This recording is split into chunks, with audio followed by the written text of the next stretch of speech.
Ustadz Abdul Somad, mutiaranya umat, sang pendakwah yang bergelarkan semangat, yang tak pernah lelah menyebarkan manfaat agar kita semua selalu berpegang syariat. Mantap kan? Saya dulu yang bikin. Alhamdulillah, terima kasih. Bila taufiq wal hidayah. Wassalamualaikum warahmatullahi wabarakatuh. Bismillahirrahmanirrahim. Assalamualaikum warahmatullahi wabarakatuh.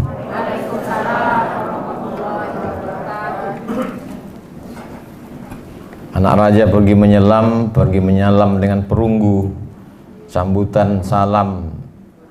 Lupa pula pantun. Sambutan salam kurang semangat, mungkin karena Ustaz Somad datang mengganggu. Insya Allah makna mengganggunya seperti yang disampaikan Pak Ketua yang baik-baik, insya Allah. Amin ya rabbal alamin. Alhamdulillah, saya ucapkan puji kepada Allah. Saya masih diizinkan berjumpa dengan Bapak Ibu Hakim yang mulia. Saya menganjurkan supaya ustadz-ustadz penceramah sering-sering ceramah di depan hakim supaya nanti terbiasa di padang mahsyar. Tak dapat saya sebutkan satu persatu, Pak Ketua bil khusus, kemudian Pak Wakil, kemudian Panitra, kemudian semua pegawai. Kalau Pak Ketua tadi menyebut sampai yang kontrak, sampai yang honorer, sampai adik-adik mahasiswa yang magang, disebutkan semua. Yang besar tak dihimbau gelar, yang kecil tak disebut nama. Insya Allah kita semua dimuliakan Allah Subhanahu wa ta'ala. Amin ya rabbal alamin. Setiap majelis kalau tak disebut solawat, maka majelis itu menjadi antanajifah, majelis bangkai. Maka majelis kita ingin menjadi majelis mulia. Allahumma salli ala sayyidina Muhammad wa ala ali sayyidina Muhammad. Tausiah dalam rangka pembinaan mental keluarga besar Pengadilan Tinggi Agama Pekanbaru dan Pengadilan Agama sewilayah hukum Pengadilan Tinggi Agama Pekanbaru. Jadi takut saya keluar dari yang sudah ditetapkan, kata kuncinya mental. Maka saya bukalah kamus lengkap bahasa Indonesia. Wa ma adraka ma mental. Apa mental itu? Ternyata katanya di situ, kata kamus itu, mental itu adalah sesuatu yang tidak berkaitan dengan fisik dan tenaga, tapi dia terkait dengan batin dan tabiat manusia. Oh, kalau begitu dua, bukan fisik, bukan tenaga, tapi dia terkait dengan batin yang tak nampak. Alhamdulillah, yang diukur itu kalau saya mau masuk ke kantor pengadilan ini, yang diukur adalah fisik. Itu maka sebelum masuk tadi 2 kali kena tembak. Begitu keluar dari mobil 35, 36. Boleh masuk? Boleh. Andailah mental itu ada alat detektornya macam itu juga, mungkin tak masuk. Turun Abdul Somad, rupanya sudah ditemukan alatnya dan dipasang di kantor ini. Lalu begitu dipasang, lampu merah. Maka ini tidak layak untuk masuk wilayah bebas korupsi, WBK. Sebetulnya sakitnya tak seberapa, malunya. Apalagi itu bisa ditulis di mana-mana. Jadi yang membuat mental orang ini rusak, yang pertama, saya takut silap salah, jadi saya batasi dalam 6 poin. 1 poin itu saya bicara 10 menit kali 6, 600 ml. Itu untuk tausiahnya. Setelah itu baru ada tanya jawab. Yang bisa saya jawab, yang tak bisa saya bawa balik pulang. Nanti saya jawab di rumah pakai video. Setelah itu baru di-upload di channel Ustadz Abdul Somad Official. Jangan lupa subscribe dan like and share serta komen. Jadi poin yang pertama yang merusak mental ini adalah mindset. Mind otak, settingan, susunan. Jadi di sini memang sudah disetting, ini laki-laki, ini perempuan, di sini letak kamera, di sini letak pembawa acara, di sini letak Pak Ketua, di sini penceramah. Ini settingan. Nah, ada settingan itu yang rusak, dan settingan itu berada di kepala kita. Maka disebut dia dengan mindset. Mind, otak, settingan, susunan otaknya itu salah. Kalau bahasa orang di pasaran, kenapa dia begitu? Melintang otaknya, sungsang otaknya. Mohon maaf, mungkin kasar, tapi memang begitulah yang terjadi. Mind, otak, settingan, susunannya. Ada juga yang mengartikan mindset ini lain. Mind, otak, setan. Mindset, otak, setan. Kalau bicara dengan dia yang baik-baik 5 menit pertama aja, masuk ke 6, setan udah mulai bekerja. Nauzubillah. Jadi mindset itu orang sudah mengkotakkan, menempatkan Abdul Somad sebagai ustadz terkenal. Ini meniru bahasa Pak Ketua tadi, katanya bukan kaleng-kaleng. Jadi karena dia ustadz terkenal, tampil di TV, sudah begitu di mindset jamaah, maka kalau mengundang dia, yang pertama mesti ditanya honornya berapa. Yang kedua, hotel bintang. Yang ketiga, tiket pesawat dia mesti yang bisnis. Yang keempat, mesti itu dan ini. Begitulah sudah mindset di kepala mereka. Sementara mindset yang ada di kepala saya, bahwa saya tamat dari Al-Azhar Mesir. Ketika dulu kami belajar di Mesir, waktu itu sedang krisis. Dolar melambung 20.000 waktu itu. Anak Indonesia mau dipulangkan. Ada orang Mesir baik namanya Muhandis Abdul Salam, peternak ayam yang memberikan bantuan 300 pon sebulan. Lalu kami berkumpullah, berjumpa dengan dia. Kami tanya, Muhandis Abdul Salam, kamu banyak sekali menolong kami. Apalah yang kau inginkan dari kami? Apa kata Muhandis Abdul Salam? Tak usah kalian doakan saya. Pulang kalian ke Indonesia, sebarkan Islam ini. Itulah yang ada di mindset kepala saya. Jadi kalau orang tidak paham, dia tanya, ngapain Ustadz masuk ke suku Talang Mama, suku Akit, suku Laut, Anak Dalam, suku Kubu, suku Kubu kemarin saya baru pulang, Kubu dengan Anak Dalam. Kemudian sebelumnya suku Laut, suku Talang Mama, Talang Perigi, Talang Jerinjing, masuk semua. Karena mindset bahwa saya mesti menyampaikan ini. Karena kalau tidak saya akan ditanya di hadapan Allah Subhanahu wa taala. Ini pentingnya mindset kita, karena kalau salah ini luar biasa. Sebagai ustadz, kalau saya posisikan diri saya mesti dilayani orang. Nanti kalau lambat menjemput, marah. Kalau tidak dikasih tiket bisnis, marah. Kalau tidak nanti diletakkan di hotel bintang 5, marah. Karena sudah menempatkan diri. Kalau bahasa orang Melayu, itu mempertinggi tempat jatuh. Jadi ustadz bagaimana membentuk dalam kepala ustadz? Ini tak bisa, karena tak ada alat scan-nya. Maka saya ceritakan. Saya memposisikan diri sebagai pelayan agama. Pelayan Tuhan. Menyebarkan agama Allah. Makanya saya pergi kemana-mana, tak pernah saya tanya itu. Beberapa panitia menanya, ini nanti pesawatnya apa, tiketnya bagaimana. Saya bilang, saya kalau ada mobil kalian menjemput di Pekanbaru, saya datang. Datang tak dijemput, balik tak diantar. Tapi saya bukan jelangkung. Jadi begitulah menurut saya pentingnya mindset ini. Karena kalau sudah kita posisikan diri kita salah berpikir akan membuat salah bicara. Salah bicara akan membuat salah bertindak. Itu sudah sepaket yang 3 itu. Kenapa dia salah bertindak? Karena salah bicara. Kenapa salah bicara? Karena salah berpikir. Kalau Bapak Ibu memposisikan diri mesti dilayani orang, sulit. Tapi kalau sampai pada level sudah kami ini lulus sebagai PNS untuk melayani, maka saya yakin dan percaya predikat tertinggi WBBM itu secepatnya diperoleh insya Allah.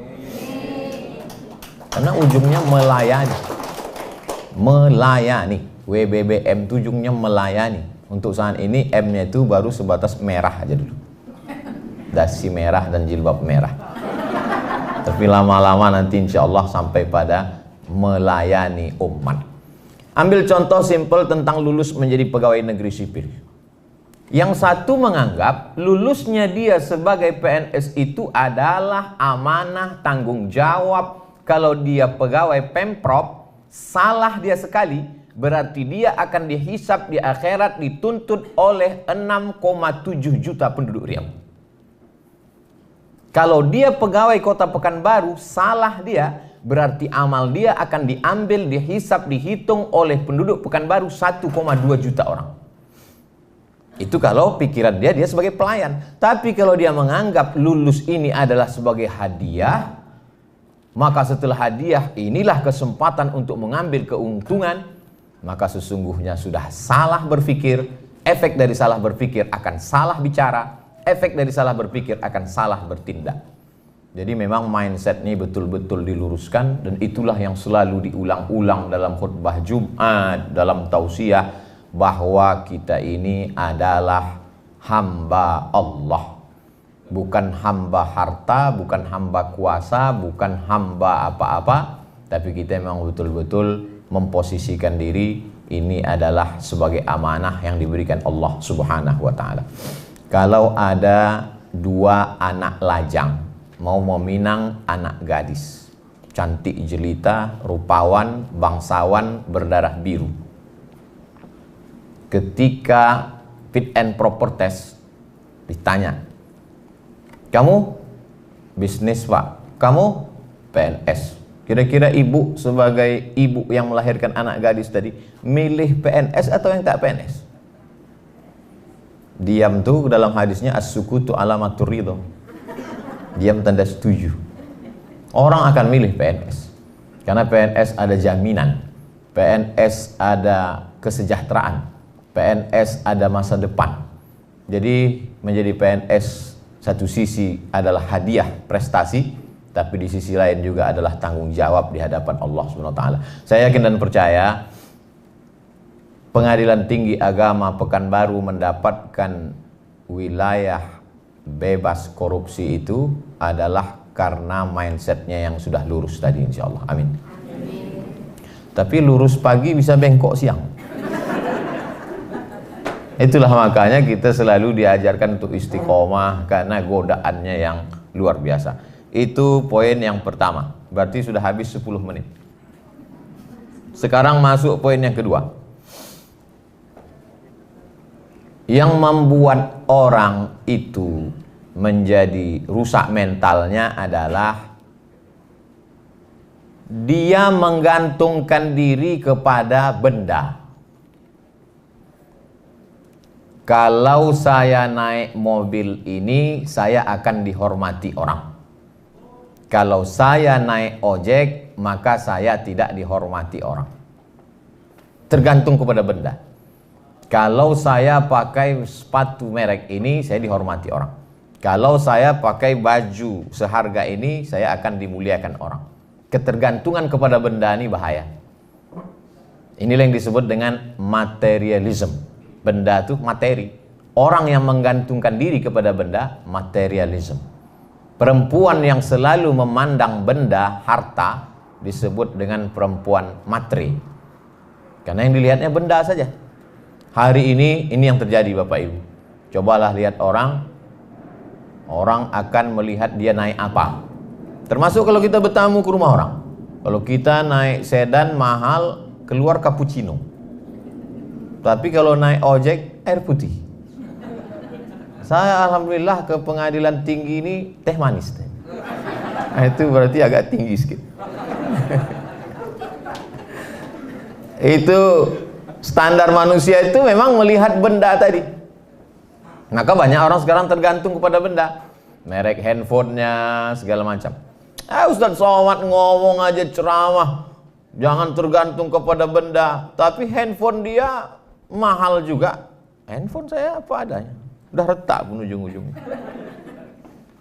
Jadi jangan pernah menggantungkan kepada benda, karena efeknya itu akan luar biasa sekali. Ada pemegang kunci Baitul Maqdis Palestina, dipegang oleh orang Yahudi. Dia mau menyerahkan kunci Palestina ini kepada khalifah. Waktu itu khalifahnya Umar bin Khattab. aku mau menyerahkan kunci Baitul Maqdis nih. Tapi dengan syarat Umar bin Khattab itu mesti datang mengambil kemari. Ya, kata umat Islam, Umar akan datang ke Palestina dari kota Al-Madinah Al-Munawwarah. Bayangan si Yahudi tadi, Umar bin Khattab itu akan datang dengan baju jubah sutra yang besar, megah, mewah, kereta kencana, pengawal sejauh mata memandang. Maka dia siap-siap udah megang kunci. Mana Umar bin Khattab yang katanya gagah perkasa, hebat, penguasa semesta itu? Mana dia? Tiba-tiba dari kejauhan nampaklah seekor keledai. Keledai itu lebih kecil dari kuda, lebih besar dari, lebih kecil keledai. Lalu kemudian lebih besar dari kambing, lebih kecil dari kuda. Umar bin Khattab naik keledai ganti-gantian dengan hamba sahayanya berdua. Kadang-kadang Umar di atas, hamba sahayanya di bawah. Kalau capek, hambanya di atas, Umar di bawah. Pas mau masuk ke pintu Palestina, kebetulan waktu itu jamnya jatah Umar di bawah, hambanya di atas.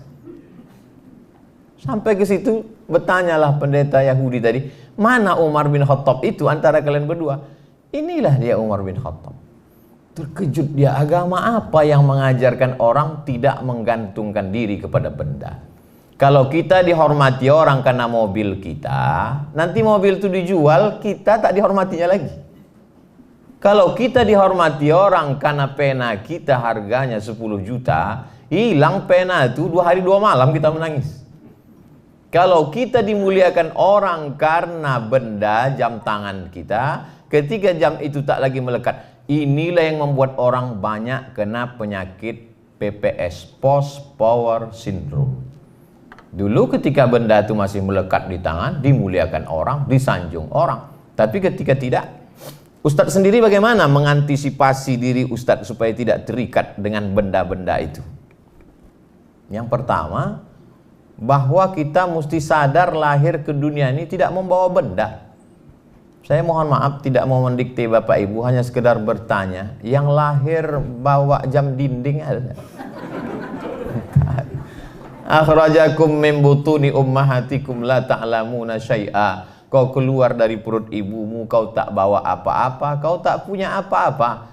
Allah tak mengatakan la tahmiluna syai'a, tapi Allah mengatakan la ta'lamuna syai'a. Kau tak tahu apa-apa. Jangankan benda, pengetahuan yang di dalam pun tak ada di bawah. Jangankan pengetahuan tentang hukum pernikahan, kompilasi hukum Islam Indonesia, nama pun tak tahu. Saya ini Abdul Somad kan karena dikasih. Yang lahir sudah bawa plakat nama. Tak ada. Nama kita pun dikasih orang. Betapa sombongnya kita dengan benda-benda yang melekat pada diri kita hari ini. Tapi Ustaz Somad kami tengok pakai baju mahal, dikasih orang. Pergi ke Yogyakarta, singgah ke toko batik kami, Pak Ustaz, boleh kata saya.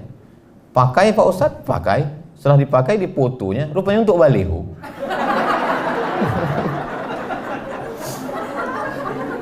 Pergi ke Jambi, jumpa Bupati Tanjung Jabung Timur.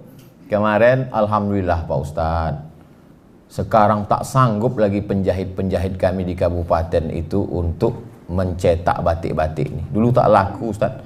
Setelah kami pajang foto Ustadz baliho besar-besar, tak sanggup penjahit itu lagi, sekarang permintaan banyak. Alhamdulillah kata saya senang Pak Bupati. Tapi ada yang mau kami sampaikan Pak Ustadz. Apa tuh Pak?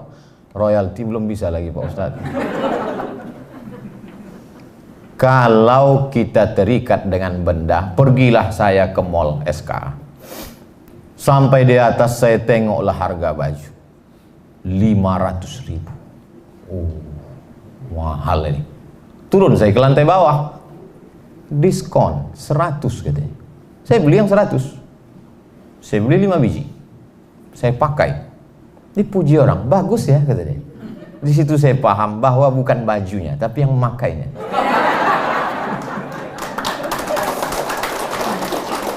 Jadi kalau adalah budget Bapak Ibu 500.000, beli sajalah baju yang 100, yang 400 itu belikanlah 8 sak semen. Itu lebih bermakna. Dan andai baju itu hilang, dicuri orang di jemuran, kita tak terlalu bersedih. Ustadz, baju Ustadz hilang. Malah 100.000. Kami sangka 500. Kalian aja baik sangka. Husnuzon. Keterikatan kepada benda-benda ini luar biasa Bapak Ibu. Saya terus terang di depan ibu-ibu kalau cerita gelang dengan cincin, takut saya ibu tersinggung. Tapi karena kita udah lama kenal, saya yakin tak tersinggung. Saya udah bolak-balik ke kantor nih. Adalah jamaah kita, kata dia gini, Ustadz, kakak kami itu waktu meninggal, cincin, gelang, subang, rantai, antingnya 1 cuci tangan. Kenapa? Karena dia menggantungkan dirinya pada benda. Kalau benda itu dia pakai, PD-nya naik. Kalau benda itu dia pakai, pergi dia undangan, mendongak dia. Tapi kalau benda itu tak ada, dia macam anak ayam kena minyak lampu. Kalau pernah Bapak Ibu menengok anak ayam. Lalu saya tanya, kemana? Mana sekarang ibu tuh? Meninggal Pak Ustaz. Allah maafirlah warhamha wa'afiha wa'afanha. Di manalah gelang, cincin, rantainya itu sekarang? Habis dibawa lakinya Pak Ustaz.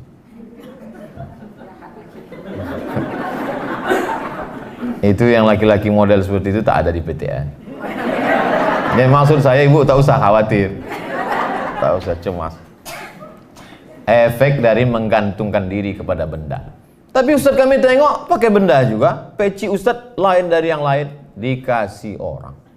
Tulisannya apa bacaannya itu Pak Ustadz? Sebelah kanan Muslim United, sebelah kiri sedulur saklawasi, sedulur saudara, saklawasi selamanya. Kenapa bahasa Jawa? Orang Jogja ngasih. Cincin Pak Ustadz dikasih orang juga. Tengoknya saya batu. Saya kumpul-kumpulkan batu tuh hampir 200. Takut pula saya jadi penyembah batu. Bapak Ibu yang dimuliakan Allah Subhanahu wa taala, jangan terikat kepada benda, karena keterikatan pada benda ini bahaya, merusak integritas, dan ketika kita mati dia tinggal semua. Tinggal. Maka beberapa cincin itu saya lelang. Daripada saya bawa mati, bagus saya lelang. Kami jual lah cincin batu rubi di Hotel Madani Medan depan Istana Maimun. Terjual cincin Ustadz Somad batu rubi 50 juta. Dipakai orang perempuan, suaminya dari Belanda. Pakainya. Mantap kata saya. Semua duit 50 juta ini untuk pembangunan pondok pesantren tahfiz Quran. Karena itulah yang akan mengalir. Dibaca orang Quran 1 hari 2 juz, 1 bulan hatam 2 kali, 1 tahun 24 kali. Itulah yang mengalir. Adapun kita pakai dia ke mana-mana, maka sesungguhnya keterikatan pada benda ini amat sangat merusak. Dari mulai harga baju, jam tangan, cincin, gelang, rantai, peci, mobil, dan lain sebagainya. Habis 20 menit.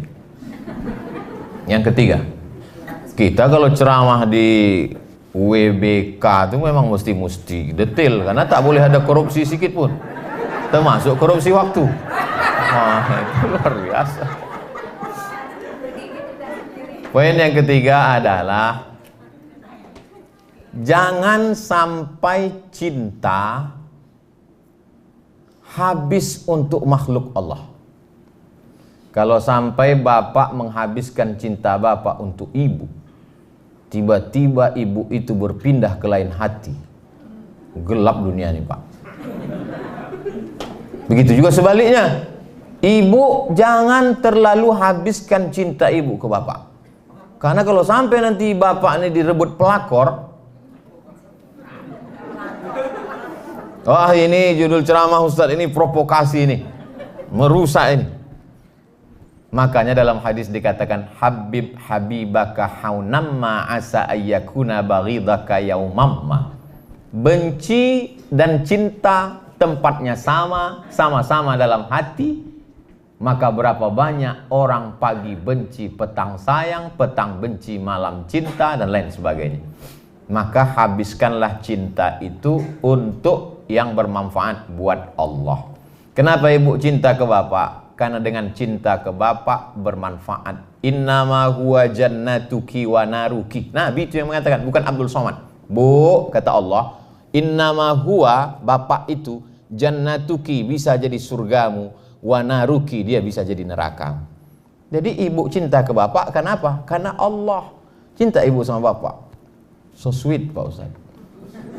Apa dasarnya? Karena dialah surgaku, karena dialah nerakaku. Ibu bisa masuk neraka gara-gara bapak.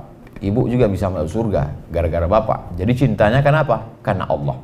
Pagi ini saya diminta untuk menasehati seorang ibu yang kehilangan anak sedang lucu-lucunya hafal Quran 5 juz umur 6 tahun.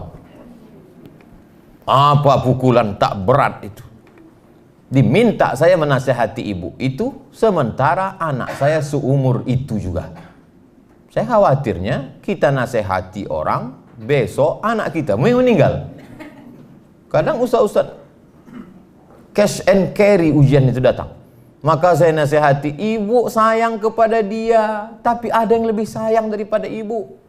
Allah lebih sayang. Ibu sayang kepada dia, tapi sayang ibu hanya di depan mata. Ketika dia pergi sayang ibu. Allah tak pernah luput kasih sayangnya dengan dia. Allah sudah menuliskan bahwa dia meninggal khamsin alfasanah qabla an yakhluqas samawati wal ardh. Sebelum Allah menciptakan langit dan bumi 50.000 tahun sebelumnya, hadis sahih Muslim, Allah sudah menetapkan bahwa dia meninggal.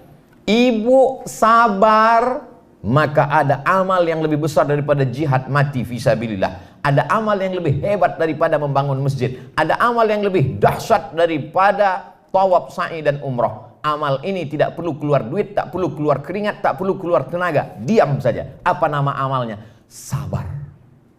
Makanya banyak juga bapak yang memakai ini. Mama, mau masuk surga? Mau pak? Sabar menghadapi papa. Ada amal yang luar biasa, tidak keluar duit, tak keluar darah, tak keluar tenaga, tak keluar keringat, hanya duduk saja. Sabar menerima ketetapan Allah Subhanahu wa ta'ala. Jadi memang cinta kepada anak itu yang membuat orang rusak integritas. Anak mau handphone baru, harganya 25 juta, gaji 5 juta. Istri pergi undangan, pulang dari undangan mata berkunang-kunang, gelap-gelap pandangan. Makan kambing tadi tidak, sup kambing tidak, gulai kambing tidak. Kenapa begini? Nampak tadi di tempat undangan tuh orang gelangnya besar betul. Cinta kepada istri membuat orang korupsi. Cinta kepada anak membuat orang rusak integritas. Terlalu sayang kepada suami, suami minta itu, minta ini, ibu juga mesti memberikan. Kau kan sudah kerja, aku yang mengizinkan kau kerja. Maka gajimu kalau kau mau masuk surga cepat kasihlah ke abang, beserta semua surat-surat tanahmu. Inilah semua salah satu efek dari kalau cinta kita habiskan. Orang jatuh cinta ini bisa gila pak. Laki-laki yang gila nih. Namanya Qais. Perempuan yang digila-gilakannya itu namanya Laila. Mohon maaf kalau ada Bu Laila. Maka disebut dia dengan Laila Majnun. Padahal yang gila itu Qais. Tak disebut Qais Majnun. Laila Majnun. Artinya tergila-gila kepada Laila. Sampai akhirnya datanglah orang bertanya kepada dia. Adunya turidu alaila turidu amid dunya wa ma fi tawayaha. Hai Qais, ya. Kalau kau disuruh pilih dua, mana yang kau pilih? Laila atau dunia beserta isinya? Ada dua pilihan ini. Ada dunia, ada Laila. Mana yang kau pilih? Dijawablah Qais. Lahubaru ni'aliha ahabbu ilayya wa ashfa li balwaha, kata Qais. Debu yang menempel di selop sandal Laila lebih kucinta daripada dunia beserta isinya. Ini bisa bapak pakai untuk ibu nanti. Bang, mana yang abang pilih antara dunia atau adinda? Kata bapak, debu yang menempel di sandalmu lebih menyembuhkan luka hatiku daripada dunia beserta isinya. Apa kata ibu itu menjawab? Itu kan ceramah Ustaz Somad. Dia tak tahu habis paket ibu itu gara Ustaz. Bapak ibu yang dimuliakan Allah Subhanahu wa ta'ala. Jadi kalau cinta kepada Laila sampai bisa membuat gila, itulah yang membuat orang gila jabatan, gila cari duit, gila habis semuanya hanya untuk cinta kepada manusia, kepada anak, kepada makhluk, kepada yang lain-lain. Mau berangkat haji 20 tahun. Kalau mau berangkat cepat ONH plus. ONH plus paling murah 100 juta. Yang mau dibangkatkan ini orang tua. Karena cinta kepada orang tua, orang bisa masuk neraka. Makanya disebut berbuat baiklah kamu wa anfiqu min thayyibat, yang baik-baik saja. Berapa banyak orang di Indonesia untuk menyenangkan hati orang tuanya dia korupsi. Ya Allah, aku tahu korupsi ini haram, tapi untuk menghajikan emakku ya Allah. Kata malaikat, saya enak otak kau aja, kata dia. Makanya dalam hadis itu udah dikunci, innallaha thayyibun, Allah tuh maha suci, la yaqbalu illa thayyiban. Dia tidak menerima kecuali yang suci-suci saja. Yang tak suci tak diterima Allah. Kau sedang apa tuh? Mencuci. Mencuci itu baik, tapi ternyata airnya air kencing. Mana bisa mencuci pakai air kencing? Mencuci mesti pakai air mutlak, air suci, tahir. Berwuduk dengan air tahir mutahhir, suci dan mensucikan. Kalau tidak, maka tak diterima. Saya mohon maaf juga kepada Bu Suci kalau ada yang menonton. Habis 30 menit. Poin yang keempat. Poin yang keempat, kalau kita mau jaga integritas ini adalah bahwa semua yang kita makan itu akan menjadi darah daging. Gaji, pendapatan. Ustaz Somad, yang kami keluarkan zakat ini apakah gaji saja Pak Ustadz? Semua, saya bilang. SPPD, uang sifat, uang tunjang, uang sundul, uang tanduk. Total semua dapat 10 juta, 2,5%, 250 juta. 1 juta 25 ribu, 1 juta 25 ribu, 10 juta 250 ribu. Dapat 100 juta, 2,5 juta. Dapat 1 miliar, 25 juta. Semangkok nasi lemak. Saya tak setuju kalau nasi lemak Pak Ustaz. Oke, ketupek gulai paku. Tak usah kita permasalahkan masalah ini. Lalu kemudian semangkok bakso dibeli dari duit haram, disuap dengan doa Allahumma barik lana fima razaqtana wa qina azabannar. Berubah dia ayyuma lahmin, setiap daging di badan, nabata min haramin, dia tumbuh dari yang haram, fannaru aulabih, tempatnya api neraka.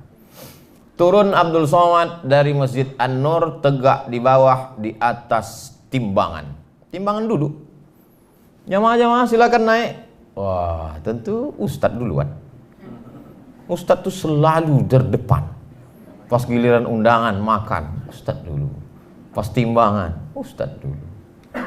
Begitu juga waktu saya masuk ke rumah sakit umum Arifin Ahmad. Masuk ke ruang ICU. Saya dulu dipakaikan mereka baju. Masuk. Bapak tak masuk, kami di luar aja Pak Ustaz. Begitu saya keluar, saya tanya, kenapa saya aja masuk? Disitulah penyakit menular tuh Pak Ustaz. Sampai hati jamaah. Naiklah saya ke atas timbangan tadi. Rupanya di atas timbangan tuh ada 10 knot. Diletakkan kaki jari-jari ini, langsung keluar ada datanya.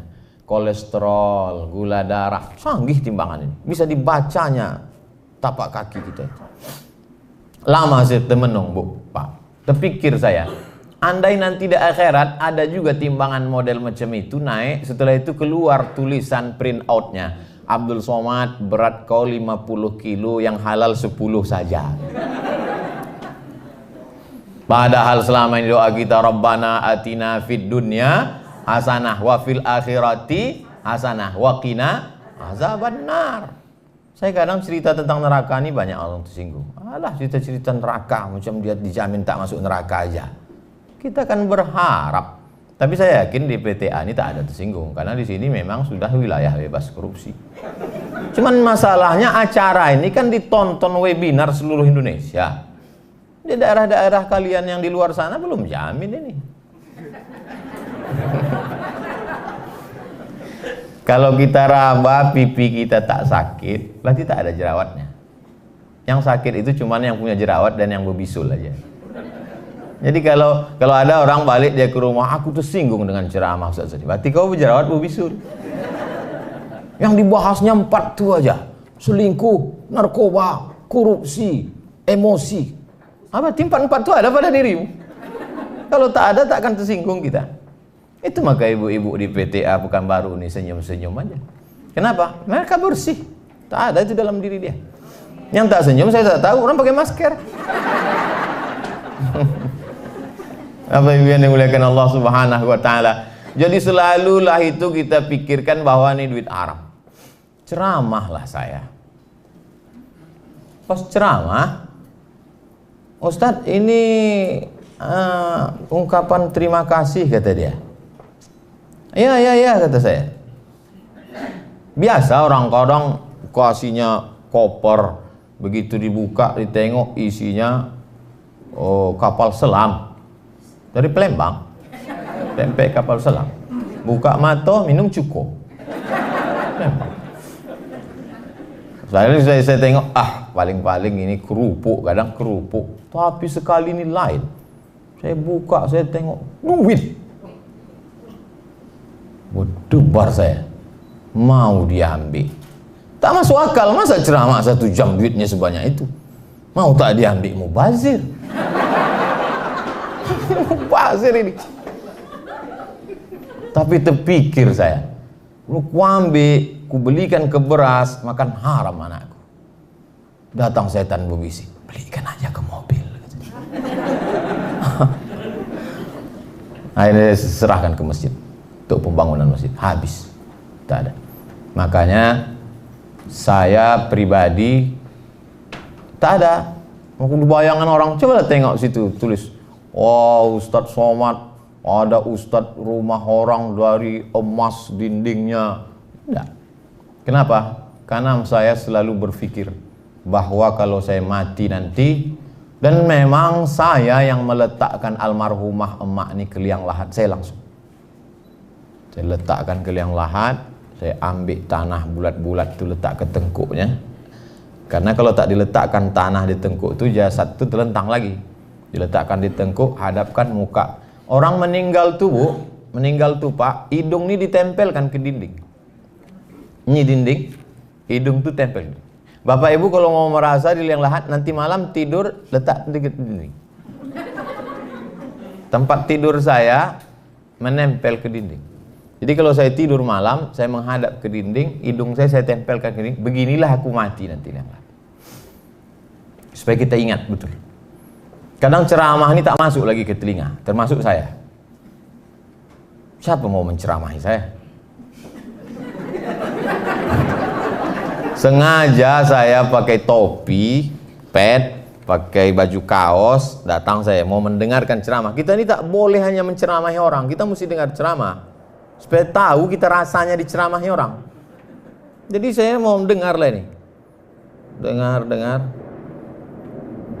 Apa kata pengurus masjid? Karena kebetulan hadir bersama kita Ustadz Abdul Somad, maka kami mintakan supaya memberikan kultum. Astagfirullah. Saya tak pakai peci, saya bilang. Pakai peci saya. Akhirnya buka tapi pakai peci. Pecinya tak masalah, baunya yang luar biasa.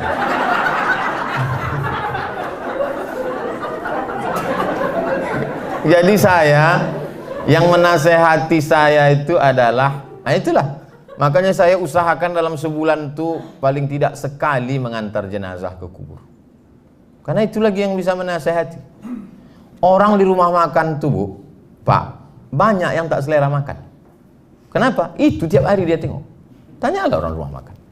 Begitu juga dengan desainer-desainer pakaian, pemakeup artis-artis tuh, yang tiap hari jumpa perempuan. Banyak yang tak berselera lagi menengok perempuan.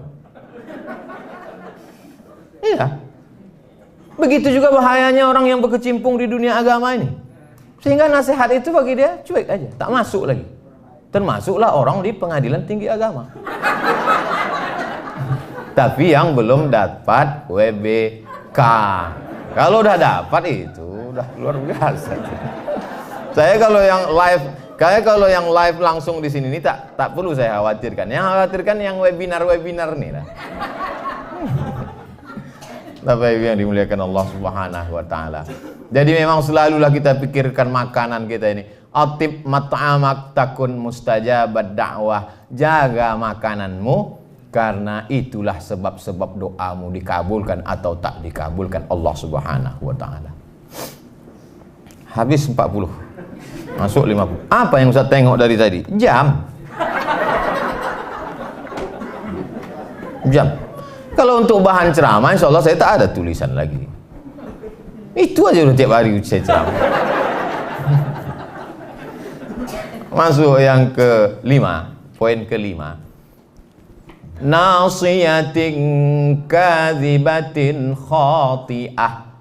Nasiyatin ubun-ubun, kadhibatin pembohong, khati'ah pelaku dosa.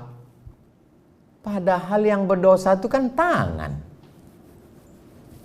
Kenapa pula kata dia ubun-ubun? Ternyata yang memerintahkan tangan untuk tanda tangan adalah otak depan. Maka kalau kurang asupan oksigen yang dibawa oleh darah naik ke otak, orang bisa kena stroke ringan. Itu makanya sujud kita itu mesti lama. Allahu Akbar. Subhana rabbiyal a'la wa bihamdihi. Subhana rabbiyal a'la. Sampai darah itu turun.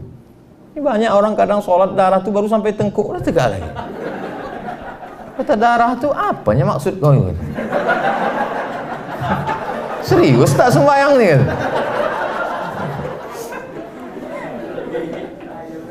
Itu maka Bapak Ibu sehat-sehat, segar-segar. Padahal tugas di PTA ini berat. Kenapa? Karena sujudnya sempurna. Subhana rabbiyal a'la wa bihamdihi. Banyak orang sujud itu macam stempel pos. Tuh, mentang-mentang tempat kerja dia pakai martil, cepat dia buat.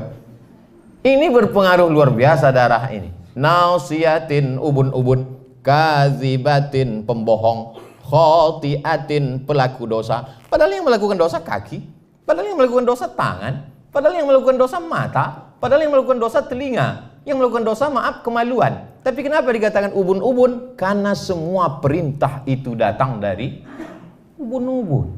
Maka kalau khawatir handphone kita itu disadap orang, ditelepon. Ini siapa yang memerintahkan ini? Ubun-ubun. Sini atasan. Jangan ubur-ubur. Ubun-ubun inilah yang memerintahkan. Itulah makanya ketika kita wudhu itu yang diusap kepala, ubun-ubun, ambil air. Mazhab Syafi'i, ubun-ubun. Saya kalau ceramah buka topi, itu tujuannya untuk mempraktikkan langsung. Yang kedua untuk ngasih tahu saya tak gundul. Yang gundul jangan tersinggung. Tak ada niat mau menyindir. Jadi itulah makanya kepala itu diusap. Dan ternyata kata pakar otak, saya pernah didudukkan satu majelis dengan pakar otak. Kalau saya pakar di bidang otak-otak. Pakar otak didudukkan sama saya membahas ayatnya, dia membahas otak. Kata dia, otak kita nih Pak Ustadz, itu di-scan satu hari 5 kali. Ada alat scannernya. Subhanallah, Masya Allah. Sama macam ajaran Islam. Satu hari kita men-scan kepala 5 kali. Subuh, zuhur, asar, maghrib, isya. Itu yang jamaah webinar. Adapun di PTA, tahajudnya, duha. Itu maka mereka mendapatkan kedudukan yang mulia, yang terhormat, yang luar biasa. Jadi setiap saya mengatakan itu bisa jadi doa, belum terwujud. Jadi kalau saya berdoa untuk saudara saya, dikirim Allah malaikat. Apa kata malaikat? Amin, kabulkan doa orang ini, walaka misluh, maka kau dapat sama seperti yang kau doakan. Lalu apa bentuk efeknya terhadap makanan tadi Pak Ustadz? Apa pula yang merubah integritas kita? Maka sesungguhnya segala yang kita makan mempengaruhi cara berpikir otak kita. Jangan heran kalau ada ketemu orang isi otaknya kotor terus, gara-gara makanannya kotor, berefek ke kepala. Makanya saya kalau diajak orang makan, itu saya tengok-tengok dulu orangnya. Saya tengok. Ustaz, makan kita. Aduh, saya sibuk betul. Saya tak mau saya. Kenapa? Saya tahu ini paling-paling nasi kotak. Ceramahlah saya di bank konvensional. Saya kalau diundang ceramah konvensional, saya tetap datang. Tapi makanan, duit yang dikasih tak. Kasihlah kue kotak. Saya sedang puasa sunat. Balik dari ceramah, pas di bawah flyover azan maghrib. Allahu Akbar, Allahu Akbar. Begitu saya buka, oh lemper.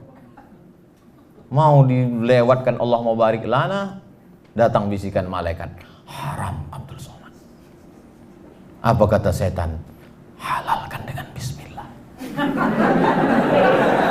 Setan ini pandai. Saya tahan sampai jam ceramah maghrib di Sakuntala. Ceramah maghrib Sakuntala, bla bla bla bla, buka puasa pakai air putih, Allahumma barik lana fima razaqtana wa qina azabannar sampai Isya. Habis Isya tanya jawab, panjang pula tanya jawab lagi daripada pengajian. Habis itu pulang. Nanti enak nih makan kerang rebus di jalan Nangka. Sampai sudah turun mau ini, nampak saya lah orang, maaf, buta jual kuaci. Saya tanya, mau kemana? Mau pulang Pak, kata dia. Di mana tempatnya? Jalan Paus. Udah malam, udah jam habis Isya pengajian jam 9. Jalan kaki ke Paus, paling tidak dia jalan 30 menit lagi. Saya tunda makan, saya bawa dia. Ayolah, saya antar ke Paus. Saya antar ke Paus, saya kasihkanlah kue kotak tadi. Ternyata jatah dia lah itu. Berarti Ustaz kasih dia makan haram? Enggak. Karena itu untuk kepentingan umum, orang susah. Adapun untuk kita mengambil manfaat di situ maka tak boleh. Makanya kalau ada duit-duit haram, serahkanlah ke masalih ammah yang dinikmati. Jadi maksud Ustaz boleh kami ambil uang haram? Mana tahu dah tak tertolak lagi. Ada kadang-kadang kondisi kita begitu. Bisa kan? Udah kita tolak juga. Ini saya takut merusak WBK ini. Kata dia, sekali-sekali tak apa. Tak ada yang tahu. Udah payah aja, ambil lah. Ambil tapi berikan untuk masalih ammah. Untuk buat WC, fakir miskin, anak yatim, duafa. Saya bersama kawan-kawan membuat yayasan. 35 orang. Kawan saya waktu sama-sama di IAIN, saya pernah di IAIN Pak, tahun 96. Kawan-kawan saya di Al-Azhar, 35 orang kami buat yayasan. Datanglah satu waktu rapat. Ustaz Abdul Somad, ya, saya kurang setuju kalau yayasan ini terlalu besar, sampai 35. Bagaimana orang kalau berat, gemuk, payah berlari, kita sulit untuk buat keputusan. Saya bilang, justru yayasan itu kalau terlalu kurus, dilarikan yayasan ini nanti. Biarlah gemuk kita musyawarah, biarlah berat yang penting kita bersama. Akhirnya kumpul. Bulan 12 kemarin kami menyalurkan santunan beras 26 ton keliling Pekanbaru. Termasuk pondok pesantren di Siak ada yang dapat 600 kilo. Pondok pesantren, anak yatim, duafa di tepi sungai Siak, tiap bulan kami salurkan. Saya khususkan saya berada di Pekanbaru hari Jumat sampai Sabtu kedua tiap bulan. Jumat khutbah Jumat, habis sholat Jumat bagi-bagi santunan, malamnya iktikaf dari jam 2, langsung muhasabah zikir dan doa, pengajian subuh, langsung tanya jawab. Supaya apa? Supaya lepas tanggung jawab di hadapan Allah. 12 kali khutbah, 12 kali iktikaf, 12 kali sholat subuh pengajian, 36 titik untuk kota Pekanbaru. Jadi tak ada alasan orang mengatakan apa itu Abdul Somad, Ustadz terbang hinggap, lebih banyak terbang daripada hinggap. 36 titik untuk tahun 2021 dari Januari sampai Desember, itu untuk kepentingan bersama. Jadi kalau ada nanti ada komen-komen di Instagram, di YouTube, Ustadz Abdul Somad kok nggak ada pengajian di Pekanbaru, kau tak datang. Bapak Ibu yang dimuliakan Allah Subhanahu wa taala, itu menjaga bagaimana jangan sampai nasiyatin kadzibatin khati'ah. Yang terakhir, yang keenam. Saya yakin ceramah saya ini ditonton oleh seluruh yang mulia, yang hakim-hakim. Mudah-mudahan ada satu di antara yang 6 ini dimasukkan ke tes CPNS. Mengapa yang ditanya ubun-ubun, kata dia. Yang terakhir adalah kita bisa menjaga integritas kita kalau ada orang lain yang membantu kita. Tak bisa sendiri. Makanya Nabi Muhammad SAW itu ada yang tua Abu Bakar, ada yang muda Umar, ada yang remaja Ali, ada yang orang kaya Utsman, ada yang perempuan Asma, membawakan makanan ke atas ketika mau hijrah. Mesti ada orang lain. Rabbi shrahli sadri, lapangkan dadaku, wa yassirli amri, mudahkan urusanku, wahlul 'uqdatam min lisani, lancarkan bicaraku, lidahku supaya jangan patah-patah, supaya aku ngomong itu sampai ke hati orang. Waj'alli waziran min ahli,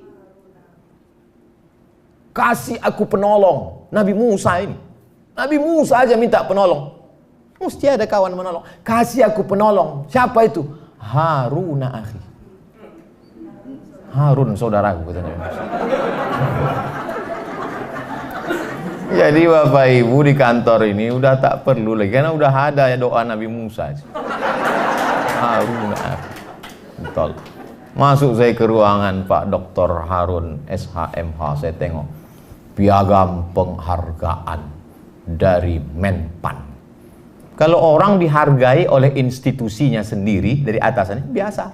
Tapi kalau kementerian pendayagunaan aparatur negara dari semua dinas, institusi, lembaga negara diberikannya itu kan prestasi luar biasa. Kenapa tak ada yang bertepuk tangan? Islam itu ada namanya punishment, ada hukuman. Tapi Islam juga ada yang namanya reward. Itu ajaran Islam. Walladzina amanu wa 'amilus shalihati ulaika ashabul jannah. Walladzina kafaru wa kadzdzabu biayatina ulaika ashabun nar. Dan orang yang istiqomah, konsisten, ada lagi rewardnya yang luar biasa. Alladzina qalu rabbuna Allah, orang yang berkata Rabbku Allah, tsumastaqamu, istiqomah dia, konsisten dia, tidak jatuh dia, justru naik ke atas dari WBK menjadi WBBM, maka Allah berikan tempat yang paling tinggi. Idza sa'altumullaha fas'aluhul firdaus. Kalau kau minta berdoa kepada Allah, mintalah surga yang paling tinggi, surga jannatul. Sama macam kita jualan barang, berapa kita tawarkan harga? 100. Ditawar Allah 90, kita masih untung. Maka minta surga itu minta firdaus. Ini kadang ada orang doa, ya Allah masukkan aku surga, kaki 5-nya pun jadilah. Sedikit lagi itu ke neraka. Kita minta yang tertinggi itu, tapi syaratnya tentu istiqomah. Dan kita bisa istiqomah kalau berjamaah. Itu 3 itu mesti sepaket. Hijrah, setelah hijrah istiqomah, setelah istiqomah husnul khatimah. Kenapa orang tidak husnul khatimah? Karena tidak berjamaah. Kenapa orang tidak berjamaah? Kenapa orang tidak istiqomah? Karena tidak berjamaah dan tidak hijrah. Maka saya selalu ada sahabat UAS, sahabat-sahabat saya. Saya kelola ini sahabat-sahabat ini. Ke UIN IAIN waktu itu namanya IAIN Pekanbaru, UIN IAIN Suska. 96 saya masuk, tak selesai, setahun kuliah pindah ke Mesir. Kelola. Di Mesir pulang ada angkatan. Kelola. Aliyah juga begitu. Kelas 3 Aliyah Nurul Falah Air Molek Indragiri Hulu Riau. Ada alumni. Maka saya masuk di alumni ini. Kelas 3 di Nurul Falah Air Molek. Kelas 2 di Muallimin Al-Wasliyah. Kelas 1 di Pesantren Darul Arafah. Sekarang 3 sekolah ini mengakui saya alumninya. Tahun lalu saya ceramah bulan Februari di UKM, University Kebangsaan Malaysia. Diundang saya ceramah. Saya waktu itu cemas juga di situ. Karena dulu saya sempat di UKM itu 2 semester. Dan seingat saya, harga satu semester 1.800 ringgit. Saya baru bayar setengah. Jangan-jangan nih diundang nih mau mereka tagih. Di depan profesor-profesor, datanglah seorang profesor mengatakan, ada definisi baru tentang alumni, katanya. Alumni, gitu. Bahwa sesiapa sahaja yang belajar selama 4 hari, pokoknya saya masuk lah, maka dia sudah dianggap alumni. Dan Ustadz Abdul Somad merupakan salah seorang daripada alumni UKM. Tepuk tangan semua. Saya lah yang paling bahagia waktu itu. Bersahabat. Jadi kalau saya datang di mana-mana tuh saya menganggap sahabat. Begitu juga dengan saya ceramah di sini bersama sahabat. Kalau ceramah yang betul-betul orasi dengan orang lain kan tak begini bunyinya. Tentu kita jaga wibawa kita kan. Karena ini kan macam ngobrol aja, macam cerita. Singgahlah saya ke rumah seorang ibu tua. Umurnya hampir 80, profesor doktor. Saya selalu dengar ceramah Ustadz, saya senang, saya amalkan, dan lain saya senang. Terus cerita. Kemudian anaknya mengatakan, ceramah itu ada 3 Ustadz Somad. Yang pertama, ceramah orator, orasi. Itu adalah monolog. Sendiri dia saja. Yang kedua adalah ceramah yang model drama. Dihafal teksnya, lalu dia seperti orang di atas pentas sedang berdrama. Yang ketiga adalah model ceramah dialogis, seperti bercerita dengan jamaah. Ustadz Somad, penilaian saya pada ceramah model dialogis. Ustadz seolah-olah sedang bercerita dengan jamaah, kata dia. Oh, saya pun mengangguk. Padahal waktu itu saya baru paham, baru saya paham. Saya lebih mengedepankan dialog dengan orang. Makanya setiap kajian itu selalu saya buka tanya jawab. Supaya apa? Supaya ada 2 arah. Tapi beda menegur jamaah dengan menegur ustadz. Kalau ustadz menegur jamaah depan orang banyak. Tapi kalau jamaah menegur ustadz tak bisa. Dia mesti 4 mata. Ustadz, ada yang mau saya sampaikan. Apa itu? Ada foto yang mau saya tunjukkan. Mana dia? Ini. Oh, tahu ustadz salahnya di mana? Iya, peci saya miring. Ternyata peci kita miring pun kita tak tahu kalau tidak dikasih tahu orang. Saya selalu mengalami itu, maka selalu saya luruskan. Peci kita yang di luar kepala kita miring pun kadang kita tak tahu. Apalagi yang ada di isi kepala kita miring. Orang lain yang meluruskan. Maka saya berterima kasih sekali kalau ada kawan-kawan mengingatkan. Kadang-kadang dari ujung-ujung dia kasih tahu. Oh, berarti waktu udah habis. Ya, kadang batu dia kadang.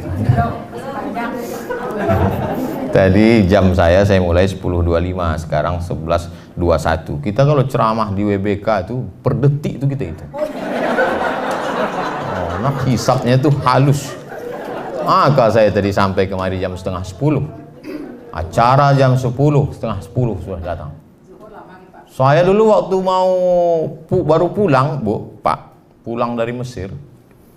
Dulu kami ketika belajar di Maroko, tempat saya belajar namanya Darul Hadis. Itu kalau kita jalan di belakang dosen, duluan dosen itu masuk kelas, dikuncinya. Yang di belakang dia tak boleh masuk. Maka begitu pulang saya jadi dosen di UIN, saya terapkan itu. Masuk saya kunci. Saya aja sendiri di dalam.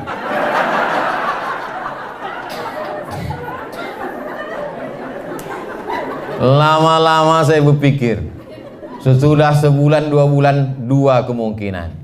Kalau aku tak bisa merubah mereka, aku yang berubah ikut macam mereka.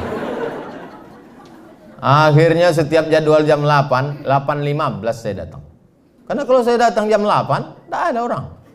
Sudah begitu. Maka disiplin yang ada di PTA Pekanbaru ini mesti diterapkan di seluruh kampus, kantor, mesti mengikut seperti. Kantor-kantor lain datang studi banding kemarin. Aku sampaikan kepada kalian yang belum dapat WBA, wahai webinar dimanapun berada, maka datang kemari bagaimana supaya bisa dapat. Tapi yang sudah WBK tadi pula, jangan sampai hanya puas sampai di WBK, mesti ada peningkatan. Kalau masalah prestasi kita mesti lihat. Kalau dalam masalah ibadah kita mesti lihat ke atas. Tapi kalau masalah dunia, berapa banyak orang naik mobil mewah harga 2 miliar mengeluh, kata dia Tuhan tidak adil. Kenapa? Karena kepalanya melihat ke atas temannya yang naik pesawat pribadi. Tak ada harga mobil. Ini yang naik pesawat. Saya waktu naik pesawat pribadi itu Pak, dijemput ke Pekanbaru. Dipoto, di-share. Wah, maaf pun komen. Hebat ya, kata dia. Wah, dia tak tahu awak naik sampan ke Talang Mawar. Begitulah kalau kita ini selalu mendongak ke atas. Tapi kalau memandang ke bawah, datang syukur kita. Orang tidak akan sampai pada derajat syukur kalau dia tidak pernah mau melihat nikmat Allah Subhanahu wa Ta'ala kepada seluruh berbagai macam jenis model manusia. Saya termasuk orang yang susah menangis. Banyak orang menangis, sikit-sikit menangis, sikit-sikit menangis. Saya susah. Makanya pernah saya disuruh membimbing i'tikaf. I'tikaf itu kan mesti menangis malam. Udah saya muhasabah, ya Allah, begitu banyak, tak ada menangis. 10 menit udah tak ada menangis. Lama-lama menangis saya, kenapa orang ini tak bisa menangis? Ya Allah, kenapalah orang ini tak menangis? Akhirnya menangis juga orang. Saya cuma susah menangis. Tapi ada masanya saya ceramah di Panam. Itu memang dari mulai masjid itu sampai pulang tak berhenti tangis. Maaf, beribu maaf. Putus 2 tangannya. Putus, tapi doanya lama. Pas di depan saya dia sholat. Hancur hati saya menengok. Kenapa tangan dia putus tapi doanya panjang? Tanganku lengkap, berdoa di bahkan tak berdoa lagi. Kanan kiri pur ke kantin. Jadi kadang memang kita ini kurang bersyukur. Efek dari kurang bersyukur itu kita tidak menganggap bahwa hidup ini nikmat. Kita tak menganggap ini nikmat. Makanya kalau ada jamaah mengatakan, Ustaz enggak capek naik pesawat ke Surabaya, habis itu ke Jakarta, habis itu ke Medan, habis itu ke Makassar. Selalu tuh banyak jamaah yang komen gitu, Ustaz enggak capek? Dalam hati saya, kan cuma duduk di pesawat. Dulu ke Pasir Pangarayan 4 jam. Ke Bagan Api-Api 7 jam. Ke Tembilahan 7 jam. Belum lagi jembatannya. Cuman tak saya sebutkan itu. Kalau saya biar nampak bergaya sedikit kan. Jadi apa yang dilihat orang suatu kesulitan itu belum ada apa-apanya dibandingkan perjuangan kita dulu. Saya selalu mengingat-ingat itu. Saya selalu mengenang-enang itu supaya saya bersyukur kepada Allah. Saya tulis itu. Ada buku diary yang selalu saya baca. Saya tulis. 2009 sampai ke Pekanbaru, pembagian jadwal ceramah. Asar jam 4 ku survei tempatnya.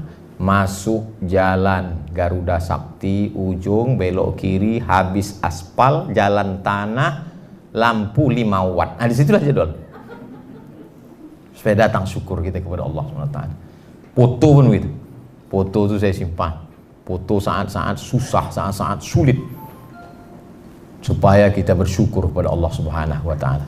Saya hari ini sedang berhadapan dengan orang-orang yang punya masa lalu, yang sehari ini diangkat Allah derajatnya, dan dia menjadi orang-orang yang bersyukur. Dengan bersyukur itulah Allah akan menambah nikmat iman Islam kita. Kita menjadi istiqomah dan mati dalam keadaan husnul khatimah. 11.27, korupsi 2 menit. Masya Allah. Saya kembalikan ke moderator, MC, host. Kalau ada pertanyaan saya jawab. Kalau tak ada pertanyaan kita berdoa. Falyatafaddal mashkura. Assalamualaikum warahmatullahi wabarakatuh. Waalaikumsalam warahmatullahi wabarakatuh. Bersama waktu dan sahabat sekalian yang saya cintai, suatu anugerah yang luar biasa ini dapat pertemuan langsung dengan Pak Ustaz Somad. Saya tidak spesifik menanyakan materi sangat menentu. Insya Allah akan kita coba pedomani dalam perjalanan ke depan. Sedang dalam konteks yang makro nih Pak, di dunia dakwah, betapa banyak mubalik-mubalik kita berguguran dalam tanda kutip oleh karena pola-pola dakwah yang terlalu frontal. Disinilah letak kekhususannya Ustaz Abdus Somad, tegas, keras, tapi tidak kasar. Nah, bagaimana kira-kira ke depan sehingga banyak kader-kader potensial layu sebelum kembang, padahal menciptakan orang sekelas itu lama waktunya. Kita sedih sekali.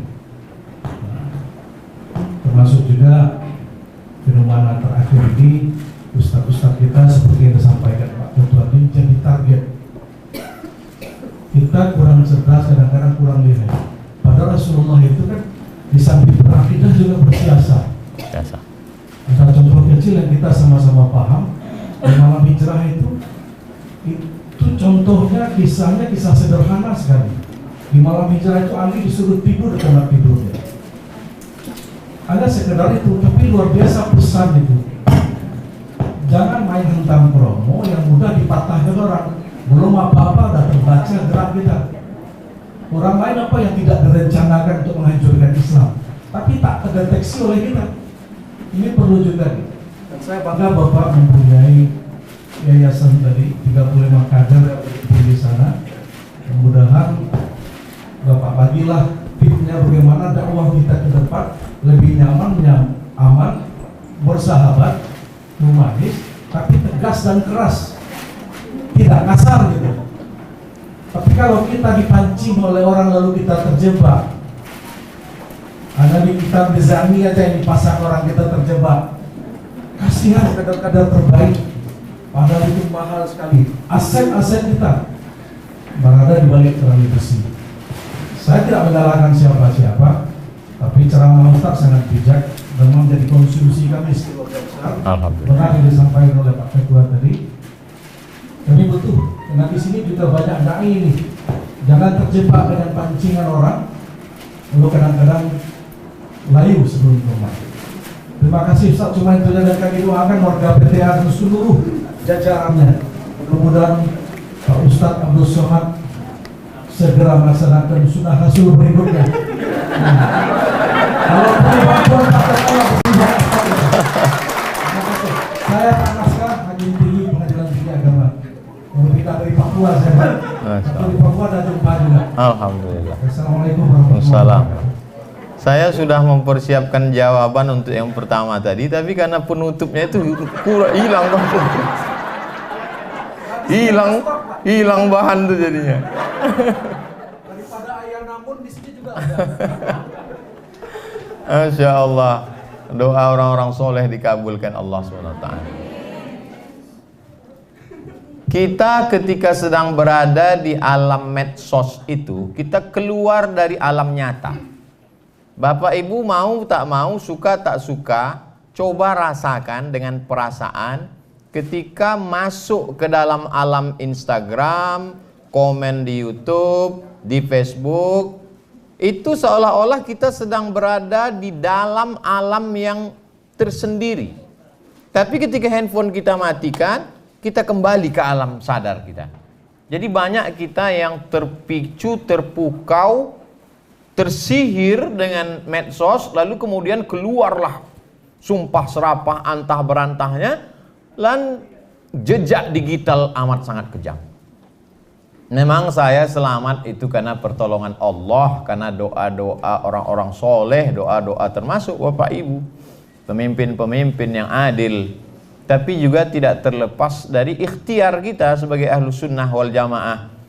Di antaranya saya tidak pernah menyebut nama, tidak pernah menyebut partai, hanya menyebut sifat, hanya menyebut tabiat. Nah, itu maka sulit orang untuk tapi saya tak mau takbur, bisa jadi nanti keceplosan terlepas pula kan. Tapi salah satu usaha. Jadi insya Allah dai-dai muda kita ada di IKMI itu Pak, IKMI Pekanbaru 600 ustadznya. MDI 1000. Jadi MDI dan Indonesia sudah 1600. Belum lagi IKADI, kemudian Muhammadiyah, Nahdlatul Ulama, belum lagi ustadz yang tidak terikat dengan organisasi. Maka bisa jadi ustadz di Pekanbaru 3000 ustadz dengan jumlah penduduk kota Pekanbaru 1.200.000. Jadi perlu memang pelatihan-pelatihan supaya selamat dari jeratan hukum, selamat dari UU ITE, selamat dari macam-macam. Tapi yang paling jelas kalau kita ambil sejarah Nabi Muhammad SAW, ketika tahun ke-6 Hijrah, Nabi pergi dari kota Madinah menuju Makkah. Waktu itu Abu Jahal, Abu Lahab masih berkuasa, Abu Sufyan. Lalu kemudian ketika Nabi akan masuk, mereka tidak kasih masuk. Berhentilah mereka di sebuah tempat namanya Hudaybiyah, 22 km dari pusat kota Makkah. Dibuatlah sebuah perjanjian tahun ke-6 yang dikenal dengan Sulhul Hudaybiyah, perjanjian Hudaybiyah. Lalu kemudian di situ ada tanda tangan Muhammad Rasulullah. Apa kata orang kafir musyrik? Kalau engkau Rasulullah, tak mungkin kami melawan engkau. Lalu kata Nabi kepada Ali, hai Ali, buang Rasulullah itu, ganti dengan Abdullah. Muhammad anak Abdullah, Muhammad adalah hamba Allah. Artinya apa? Ada strategi yang dijalankan oleh Nabi SAW. Tidak hantam kromo, bantai saja. Apa kata pesan Syekh Muhammad Al-Ghazali? Jangan memandang musuh dengan mata yang rabun. Sekarang banyak pejuang-pejuang matanya rabun. Kalau engkau melihat singa menampakkan giginya, jangan kau sangka dia sedang tersenyum. Itu bukan hadis, dapat saya di grup WhatsApp. Jadi memang mesti berhati-hati, antisipasi, mesti ada mengingat nasihat orang. Dan saya kalau ketemu dengan ulama, dengan kiai, dengan tuan guru, apa masukan-masukan untuk saya? Ada kawan-kawan ceramah di advokat, pengacara, apa ya, mereka sampaikan semua. Tapi balik lagi kepada kalau kita sudah berusaha optimal, terjadi juga qadar Allah. Tapi kalau kita tidak ada usaha, maka sesungguhnya itu adalah hukum sebab dan akibat. Jadi pertanyaan Bapak sekaligus juga sebagai pengingat-pengingat untuk saya, supaya kita menjalani ini, intinya hidup ini tidak pernah ada selesai as-sira' bainal haqqi wal batil, antara hak dan batil. Itu sudah sunnatullah. Ada Kabil, ada Habil, ada Musa, ada Fir'aun, ada Ibrahim, ada Namrus, ada Nabi Muhammad SAW, ada Abu Jahal, Abu Lahab. Bapak Ibu, kalau kebetulan ada teman yang kira-kira selalu mengganggu, katakan begitu. Aku sabar menghadapi engkau, karena memang sudah begitu dari dulu. Ada Kabil, ada Habil, ada Musa, ada Fir'aun, ada Namrus, ada Ibrahim, ada Nabi, ada Abu Lahab, ada aku, dan ada kau. Terima kasih, jazakumullah khairan. Ada lagi? Kalau ada, ceramah lanjut. terus ceramah kata Masya Allah, tabarak. ada. Dari nama aja. Dari mananya? Bismillahirrahmanirrahim. Assalamualaikum warahmatullahi wabarakatuh. Waalaikumsalam warahmatullahi wabarakatuh. Terima kasih Pak Ustaz atas apa yang sudah disampaikan. Saya satu, ada tadi tentang itu tidak boleh terikat dengan benda, termasuk dengan pakaian, termasuk dengan semuanya. Tapi saya ada menghafal, tapi ini saya kurang hafal apakah hadis atau maaf. Iya.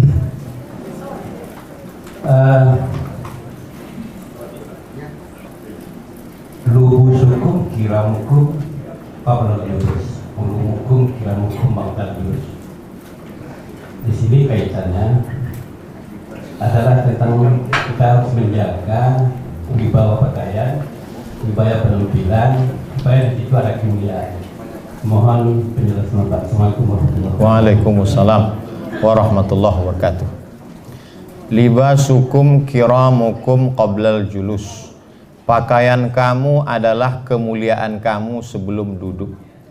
Andai saya datang ceramah ke PTA ini tadi, pakai celana jeans, pakai baju kaos, pakai helm, naik motor. Saya parkir ke depan, saya masuk ke dalam, lalu saya sapa, "Assalamualaikum guys." Kira-kira menurut fikih salahkah itu? Tak salah, karena aurat minas surrati ila rukbah, dari pusat ke lutut tertutup. Tak salah. Tapi secara etika, karena Islam ini isinya 3. Yang pertama akidah, yang kedua fikih, hukum halal haram, yang ketiga adalah akhlak. Inilah yang diambil dari hadis Jibril, iman, Islam, dan ihsan. Saya kena pada pasal 3, pasal ihsan. Lalu kemudian tentang pakaian, ada seorang ulama besar di Alexandria, Iskandaria, 200 km dari Kairo, namanya Syekh Muhammad Abdul Ba'is, ahli hadis. Saya datang ke majelisnya, sorbannya bersih, ganteng, wajah, jubahnya 2 lapis, jubah di dalam putih, jubah di luar hitam, duduk dengan wibawanya. Libasukum kiramukum qablal julus. Pakaianmu adalah kemuliaanmu sebelum engkau duduk. Lalu kemudian ada seorang mahasiswa Indonesia bercerita bahwa suatu ketika istri Syekh Muhammad Abdul Ba'is sakit. Maka datanglah pelajar Indonesia ke rumah membantu mencucikan pakaian Syekh. Dia terkejut karena dilihatnya beberapa jubah Syekh itu koyak dan dijahit berkali-kali. Lalu kenapa yang dipakainya waktu berceramah itu pakaian yang bersih? Karena dia mau menjaga muru'ah, kehormatan. Yang saya maksud tadi adalah sampai berlebih-lebihan menggunakan uang untuk pakaian. Sampai lemari 3 isinya pakaian semua. Sampai Ustadz Somad sendiri kami lihat setiap video tuh bajunya ganti-ganti. Itu di studio punya orang. Habis pakai letakkan lagi.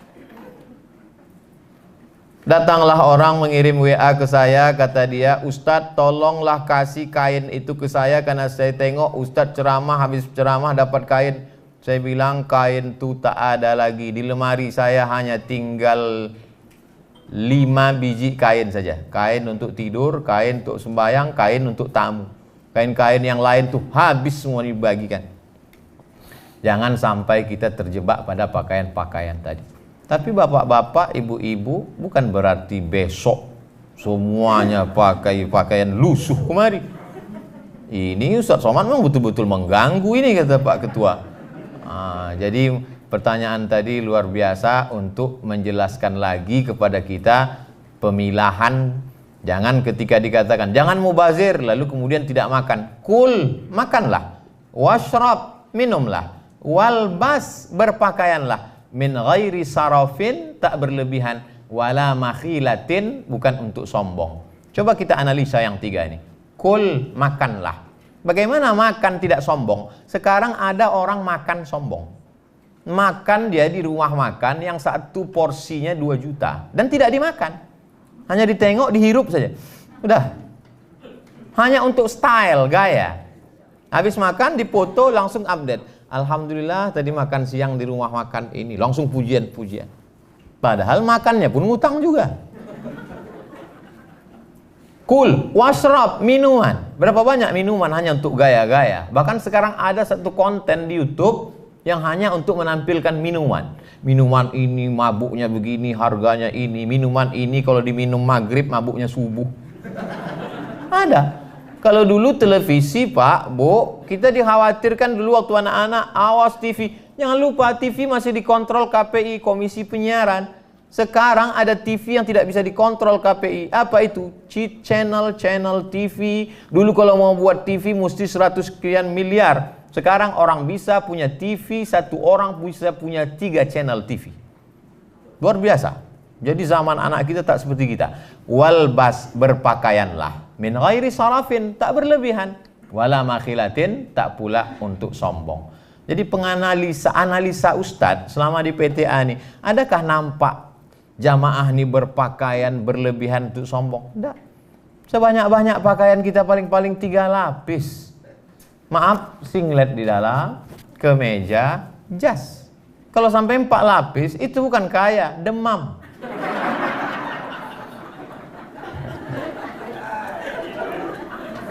Ketika Bapak berpakaian bersih, rapi, maka sesungguhnya Bapak bukan sedang menjaga diri Bapak, tapi Bapak sedang menjaga korps, menjaga PTA, menjaga wibawa. Makanya kalau saya ceramah, saya pakai pakaian yang bagus, topi yang bagus, yang kira-kira orang. Tapi kalau saya sedang tidak ceramah, saya pakai sandal jepit, saya pakai celana training, saya pakai baju biasa, makan saya di pinggir-pinggir jalan. Saya dengar orang tuh berbisik, mirip Ustaz Somad gitu. Saya nyetir sendiri, saya jalan sendiri. Karena saat itu saya sedang tidak membawa ayat, saya tidak sedang menjaga wibawa saya. Karena yang saya jaga ini bukan Abdul Somadnya.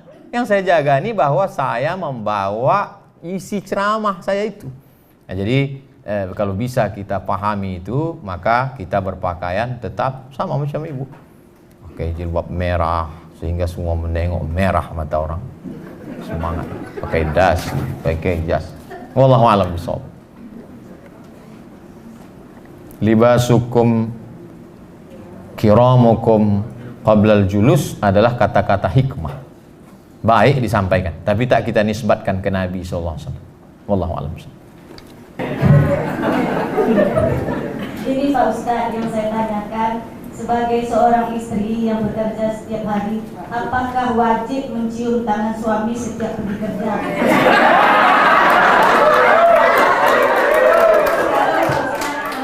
Baru-baru nikah itu ya Pak, tapi ternyata terlambat. Terkadang suami di kamar mandi, kita main pergi aja.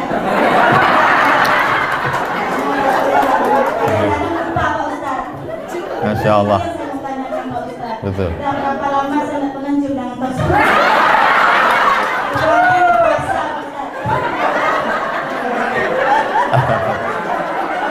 Masya Allah. Kalau kami terlambat kantor, kami kan dipotong ya.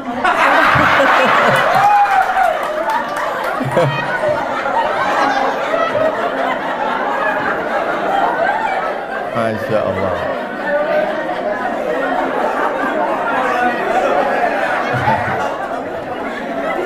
Masya Allah. Pertanyaan dari Ibu Wirdatul Jannah. Wirdah, wardah artinya bunga mawar. Jannah itu surga. Bunga mawarnya surga. Jadi laki-laki di Pekanbaru ini yang belum masuk surga tapi sudah dapat bunga mawar surga, suami ibu.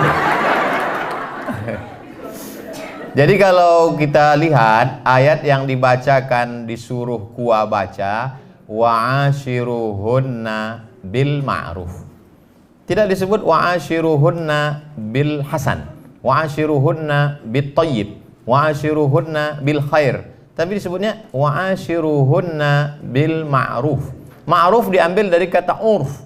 Urf artinya tradisi. Bagaimana menghormati orang menurut tradisi di daerah itu, begitulah. Jadi saya ceramah di Kalimantan, turun dari airport dikasih mereka golok panjang. Saya tak tanya, saya pegang aja, saya tak tanya. Masa kita profesor bertanya kan? Nampak betul bodoh kita kan? Saya pegang aja. Lalu di depan tuh ada dua orang membawa tebu hitam. Lalu dia kasih tahu, Ustadz, potong tebu ini sekali mesti putus. Kecil lah, kita banyak menebas di Riau. Saya potong. Lalu kemudian saya pergi ke Sumatera Barat, disambut yang punya rumah makan sederhana, disambut dengan tari-tarian. Sebelum itu mereka datang membawa sirih, bawanya tepak. Saya duluan, saya ambil satu sirih itu, saya masukkan. Pedasnya minta ampun. Pas giliran ke samping gubernur, bupati, dia ambilnya ujung aja sedikit. Wow, tak tahu. Kok tahu tentu sedikit aja. Tapi udah tetelah, udah tekunyah kan. Itu namanya senyum pedas. Lalu kemudian sampai ke Papua, turun pesawat di Sorong. Sampai di Sorong, disambutlah saya, dikasih piring besar, gambar burung kasuari, ada saya simpan sekarang di rumah. Disuruh saya menginjak piring itu. Dari potong tebu di Kalimantan, tarian di Sumatera dengan makan daun sirih, menginjak piring besar, substansinya sama. Apa itu? Begitulah menurut local wisdom, kebijaksanaan lokal untuk memuliakan tamu. Cuman caranya. Nah, hampir kesepakatan seluruh dunia bahwa mencium tangan itu adalah bentuk penghormatan. Jadi ketika ibu dulu mencium tangannya, maka sekarang juga cium. Karena ketika ibu berubah, maka hatinya juga akan mengalami perubahan untuk menerima respon itu. Ketika tak dicium, dalam hatinya, mentang-mentang aku udah lisut gitu.